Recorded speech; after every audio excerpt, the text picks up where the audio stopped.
वातावरण 100% शंकर भाऊंच्या वतीने, शंकर भाऊंच्या बाजूने आहे.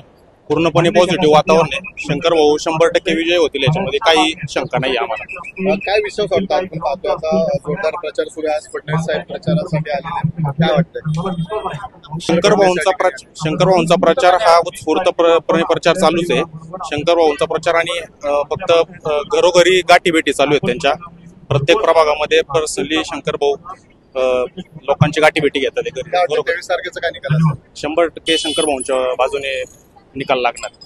आपण पाहताय सगळा आजूबाजूचा परिसर उत्स्फूर्तपणे लोक इथं सहभागी झालेले आहेत आणि चिंचवड विधानसभेमध्ये हा भाजपचा बालेकिल्ला आहे हे वेगळं कुणाला सांगायची गरज नाही. 20 तारखेला मतदानातनं लोक पुन्हा ते दाखवून देतील आणि 23 तारखेला जो निकाल आहे तो निकाल निश्चितपणे भाजपच्या बाजूने प्रचंड बहुमताने शंकर भाऊ विजयी होतील हा विश्वास आम्हा सर्व कार्यकर्त्यांना आहे. संघर्ष क्लबचा मार्ग मोकळा झाला. नाना काटेंनी माघार घेतली, मात्र पुन्हा एकदा तिरंगी लढत आहे. कारण शंकर जगताप विरुद्ध राहुल कलाटे आणि समोर अपक्ष भाऊसाहेब भोईरे. कशा पद्धतीची लढत होईल, काय वाटतं?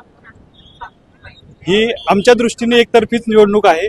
चिंचवड हा भाजपचा बालेकिल्ला आहे आणि इथून पुढेही चिंचवड हा भाजपचा बालेकिल्लाच राहणार आहे. हे येणाऱ्या 23 तारखेला आपल्याला सगळ्यांना लक्षात. सर्वसामान्य नागरिकांचे काय भावना आहेत? तुम्ही जेव्हा प्रचाराला जाता, शंकर भाऊंचा प्रचार करता, तेव्हा काय भावना येतात? खूप उत्स्फूर्त प्रतिसाद आहे आणि भाऊंची जी प्रतिमा आहे त्या प्रतिमेमुळे लोकांमध्ये खूप भाऊंबद्दल एक वेगळ्या प्रकारचं प्रेम आहे. तर प्रेम येणाऱ्या 20 तारखेला लोक त्या मतदान पेटीत टाकतील आणि 23 तारखेला आपल्या सर्वांच्या समोर आहे. काय असेल 23 तारखेला? 100% आमचं 75,000 ते 1 लाखाच्या लीडने भाऊंचा विजय या ठिकाणी निश्चित होईल.